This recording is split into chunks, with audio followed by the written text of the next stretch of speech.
people simply tend to think, okay, just because someone like Haraway uses the notion of cyborg, it's all the same, cyborg, transhumanism. But in fact, it was very interesting to see for us, because we are working quite a lot and for quite some time now on this topic of human enhancement, transhumanism.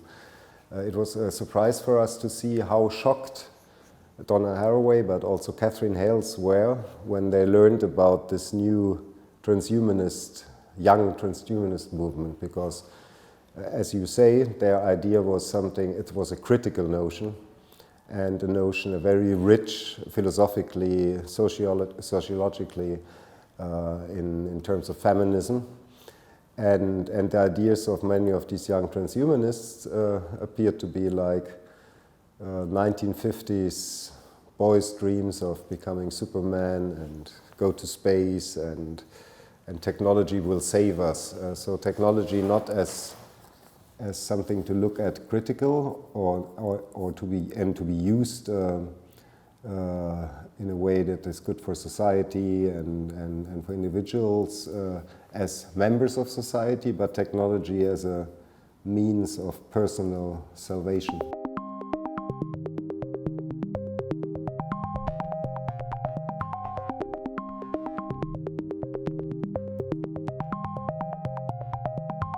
It is interesting to note, just one more remark on what I said before. Langdon Winner, who is North American, very traditional leftist STS, Science and Technology Studies scholar, he basically argued, okay, it was your fault, so to people like Donna Haraway, you always talked about the end of the autonomous subject. You talked about that technologies and humans are both, like in Bruno Latour, both actants or so. You decentered the subject. You brought in technology as something, and now you are shocked that the transhumanists are taking this literally and want to rebuild the individual. I do not fully agree with this polemic, but I find it interesting because, of course, to some extent, for many people that I talk with who are not from the academic field, they do not see the difference between a conceptual cyborg and a real cyborg to some extent. The other question is very interesting because the other was also very interesting, but this other question is very interesting because there is this notion of self-assertion. So there is this idea that even the dignity of humans depends on their autonomy. And this is a key question also in an area of research that is very important for our research group within KIT ITAS, in particular in connection with the field of disability studies, because many members of the disabled community they argue against this notion that the value of humans depends on their performance, on their abilities. So, and of course, all kinds of technologies in the prosthetic area or in the health area often are justified with, we need to help these people to become fully functional members of society again. And on the one hand, if people, for example, lost their limb, they often really want that. They just want to have a new artificial limb with what they can do everything. But there are others who are maybe born without a hand or something, and they often do not necessarily want to have an artificial hand because they have their normal body. What they are more interested in is that they can live as members in society as good as others can also live. And this means technology should, in our point of view, always be developed in accordance with the needs of the people, and these needs can be very individual.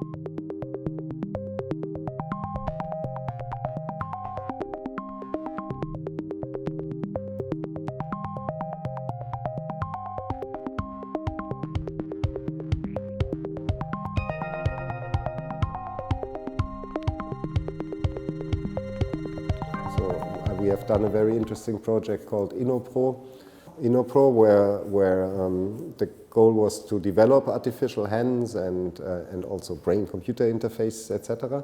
And here we did, my colleague Martina Baumann did a lot of interviews with, many interviews with users of prosthetics. And one could see how very different it is what people want from this kind of technology. And so in this sense, I sympathize with the ideas of Donna Haraway and others that we use technologies as social beings in social contexts and communities, but of course most of the development taking place, at least in Europe and as far as I can say also in the US, is always the individual person, consumer, wants to be as independent as possible, again, if you lost something. And it is hard to argue against it, because if the people want to do this, for sure. But on the other hand, if this is done on the expense of, for example, barrier-free environments, etc., it is not really helpful. Another member of my group, he's only an he's an honorary member, so I'm very proud that and happy that he's a member of our group. It's Professor Gregor Wohlbring from the University of Calgary. He argues basically, I don't want to have artificial legs, but I would like to have still people working at the petrol station to help me fill my tank, so that if I go out without my legs, I cannot use this. And so this means, so it's always a question of what really helps in daily life. And as a last point here, one kind of principle of our kind of work in the field of technology assessment is, if there is something, a need or a social problem or something, we always ask, are there solutions high-tech? Are there solutions low-tech? And are there solutions no-tech? Are there social solutions? And very often technology is simply used to automate, to have less people in work, and therefore also less people helping each other. And here's, as a kind of philosophical or also political point, is self-assertion makes perfect sense, but on the other hand, humans are social beings, and I think much of the success of humans, if it's a real success, because we also have a lot of problems, of humanity is that we have these children that we need to care for so many years, because they are born naked and cannot do anything besides eating, crying, and, and sleeping. And for this, we are social beings, so we need help, we need support. And I think the idea is that technologies should not be developed according to a narrow notion of the human being that sees the human being only as a single individual being fighting only for him or herself, but as a member of communities.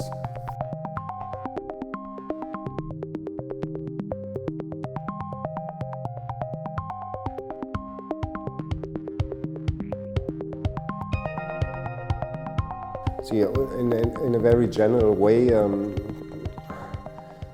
one could say there are no general regulations possible. It's always very specific. So if we talk about human enhancement, like changing the human body or developing certain substances for this, of course, can be regulated case by case. But often, I would say this is still a discussion which is very speculative, because many of these technologies do not yet exist. So these technologies are good for compensating something that, for example, a lost limb or something, or others are clearly medical. And here we have regulations in place.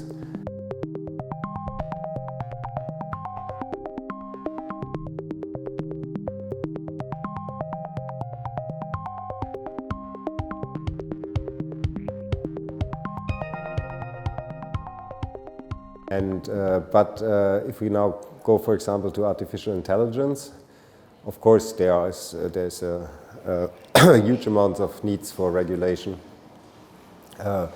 starting with something very simple, which is now in Germany also a big topic, and I assume in your country as well, is that ChatGPT has I just read the news title, so I have not checked it yet, but as I understood that in Bavaria, which has a very strict school system and very demanding school system, ChatGPT managed to pass the final exams.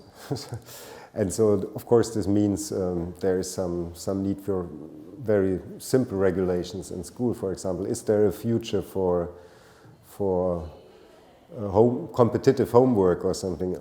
These are, for example, questions. And then, of course, we can ask, to what extent do we want to transfer, so to say, decision power to artificial systems?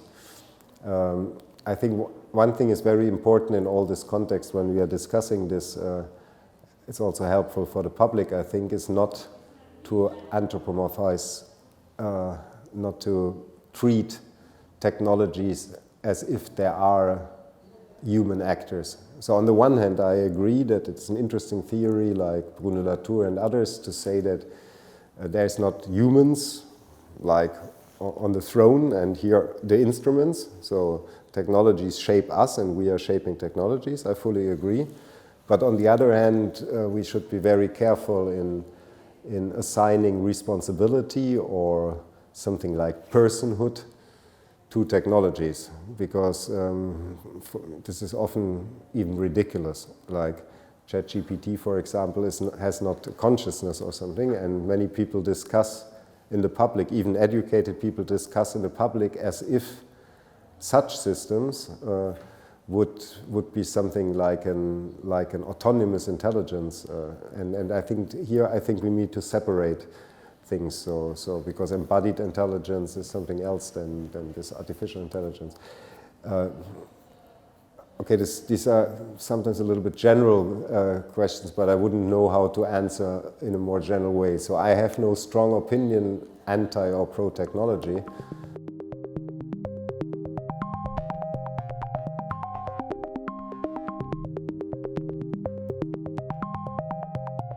So I wouldn't say we must have memorandums for all kinds of technologies. So one must really look specifically at what technology. But there are some regulations in place or needed in some cases that I think are really important, namely whenever it comes to the question of informed consent. So, for example, some people argue if there would be drugs, medicine, or whatever, with which we could be better perform cognitively, then parents would have the right to give this to the children and might even be forced to some extent to do this because they also choose good schools, they also try to hopefully be nice to and supportive for their children. And if there are these super drugs existing, they should also give them. And here I'm very skeptical because children cannot give their consent themselves. And I know how strong the parental rights are, but I believe that as soon as a technology or a substance changes the body of a person, in this case a child, then we must have very, very high standards because, as you know, the integrity of the human body is central for our liberal tradition of rights, human rights, of democracy, etc. And just for some reason that these kids might be better in school afterwards, to put them on drugs or to maybe in the future build something in their brain or something, I think it is good to have strict rules. And the same applies, in my point of view, whenever it comes to work situation. So people should never be forced to physically have changed their body because this is really something which is a core human right to decide about one's own body. And I know that this is just an ideal, because of course we do many things. We have a lot of laws, like in terms of reproductive rights, etc., where this is not accepted. But and many other instances, and also working in certain places under certain conditions is also bad for your body, and we accept this to a certain extent, but we have protection laws, like workers' protection laws, etc., etc. And so I think this is very, there are regulations in place, and we need them. And then one last example is germline engineering. So like in China, there was this case of someone illegally, a scientist illegally doing genetic modification modification of the germline on the germline engineering level, and here the entire, not the entire world, but basically there is a kind of consensus worldwide, and the Chinese government reaffirmed that we do not want to change, so to say, humanity, because this is transferable, right? And so this is also an example where I would say yes, as we should not easily give up certain standards that we have. Yeah. So there are, and then an even more important role, perhaps, not important, but even more a role of the state that has even more societal impact on society, etc., is how do we fund these technologies? How do we develop these technologies? And this is at the heart of our work, and also at the heart of the cooperation that we have started between UNSAM and KIT, is how can the people who will or may in the future use certain technologies or may be affected by their use, how can they co-create these technologies? How can they participate in innovation processes? And I think this is even more important because many of these questions of regulation can only be tackled by policymakers, and we had this discussion just in this week also with colleagues.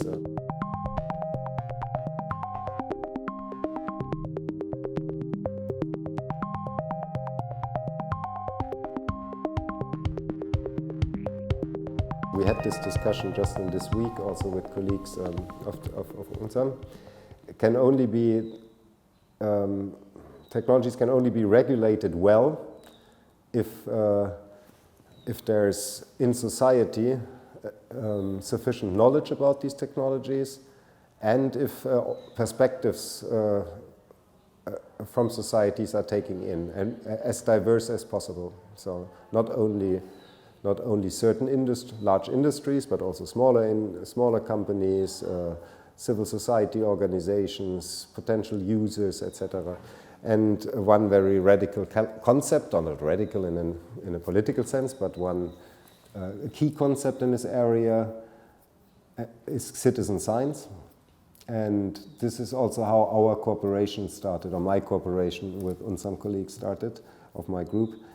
Because citizen science basically means that the citizens themselves are developing together with universities, or even alone developing technologies that they need. And my late colleague Sylvia Woll did a very good research on this, where people who had one of the diabetes types, and they were not happy with the technologies that they could have, and so they developed their own ones without industry or universities supporting them, or only very little. And so this is a very, so to say, radical approach to it. So if things are developed that do not help me, I will develop them myself. But this is a spectrum. Like, it does not need to be only be a development by citizens only, and in many cases it's not even possible to do this. It can also be citizens working with researchers, with scientists, or it can only be, but also very important, it can also only be that certain technologies are discussed by citizens, or decisions taken about which technologies to fund are taken not only by experts, academics, industry, policymakers, but communities, civil society is included. So.